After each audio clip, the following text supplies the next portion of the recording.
देश वार्ता के खास एपिसोड दिल्ली की सियासत में आपका स्वागत है। मैं हूं अजहान अंसारी। दोस्तों, आज बात दिल्ली की सभी 7 लोकसभा सीटों की।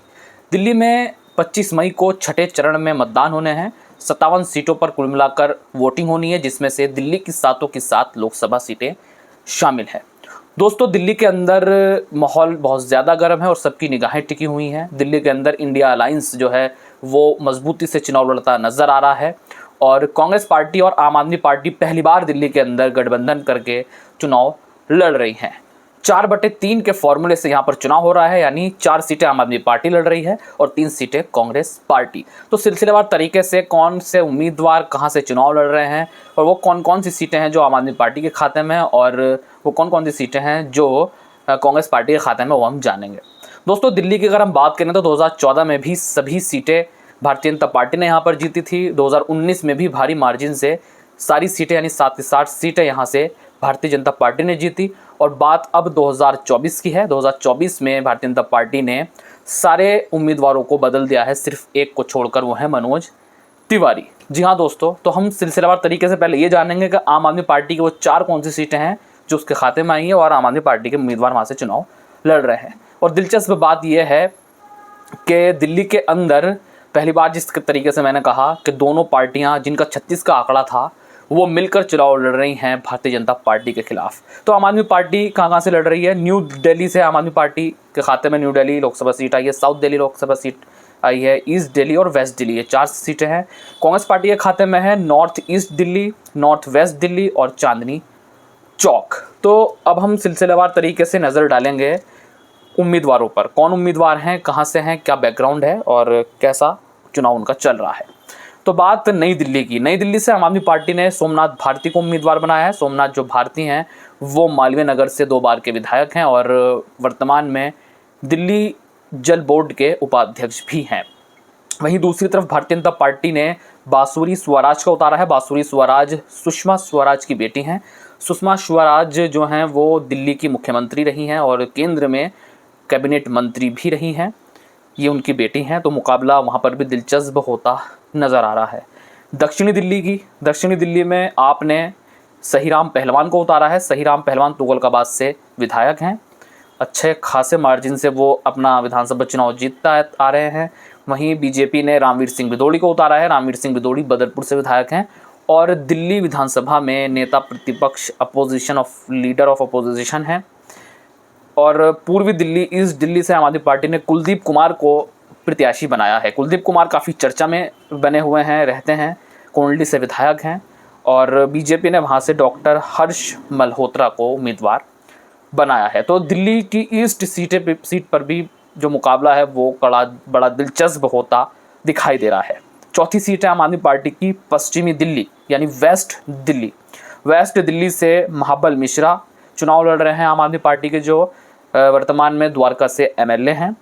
उनके टक्कर पर भारतीय जनता पार्टी ने कमलजीत सहरावत को उम्मीदवार बनाया है। कमलजीत सहरावत एक्स मेयर हैं दिल्ली के और प्रेजेंट में पार्षद भी हैं। और अब बात करेंगे कांग्रेस की, वो कौन सी 3 सीटें हैं और कौन कौन से उम्मीदवार हैं जो कांग्रेस पार्टी की तरफ से चुनाव लड़ रहे हैं। तो उत्तर पूर्वी दिल्ली यानी नॉर्थ ईस्ट दिल्ली से कांग्रेस पार्टी ने कन्हैया कुमार को प्रत्याशी बनाया है। कन्हैया कुमार बहुत ज़्यादा चर्चा में इस वक्त हैं। उनके टक्कर पे मनोज तिवारी को भारतीय जनता पार्टी ने भरोसा, उनके पास तीसरी बार भरोसा जताया है। 2 बार, पिछली 2 बार से विधायक हैं, 14 और 19 से इसी लोकसभा सीट से मनोज तिवारी जो हैं वो सांसद हैं। और अब कन्हैया कुमार और तिवारी जी का जो चुनाव है वो बेहद दिलचस्प ज़मीनी स्तर पर देखा जा रहा है।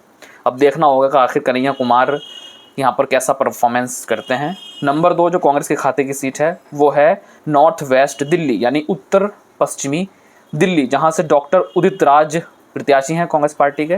उदित राज 2 बार इसी सीट से सांसद रहे हैं और एक्स इनकम टैक्स कमिश्नर हैं उदित राज। और वहीं जो बीजेपी ने उतारा है योगेंद्र चंदौलिया को, एक्स मेयर हैं और यहाँ पर भी मुकाबला कड़ा है मामला। और चांदनी चौक से हैं कांग्रेस पार्टी के जेपी अग्रवाल, 4 बार के सांसद हैं, लोकसभा सांसद, और 1 बार के राज्यसभा सांसद हैं। बीजेपी ने प्रवीण खंडेवाल को उतारा है जो कि दिल्ली के बड़े बिजनेसमैन हैं और व्यापारियों के बीच उनकी बड़ी अच्छी पकड़ मानी जाती है, तो इस तरीके से जो है वो उम्मीदवारों का चयन यहाँ पर किया गया है। दोस्तों बात कर लें दिल्ली की, तो दिल्ली में विधानसभा में आप देखते होंगे, विधानसभा में फुल फ्लैश आम आदमी पार्टी चुनाव जीतने में कामयाब हो जाती है। तीसरी बार यहाँ से जो दिल्ली के मुख्यमंत्री अरविंद केजरीवाल हैं वो बहुमत से जीत कर आए हैं और इतना ज़्यादा सीटें वो ले लेते हैं कि विपक्ष एक तरह से गायब ही माना जाता है।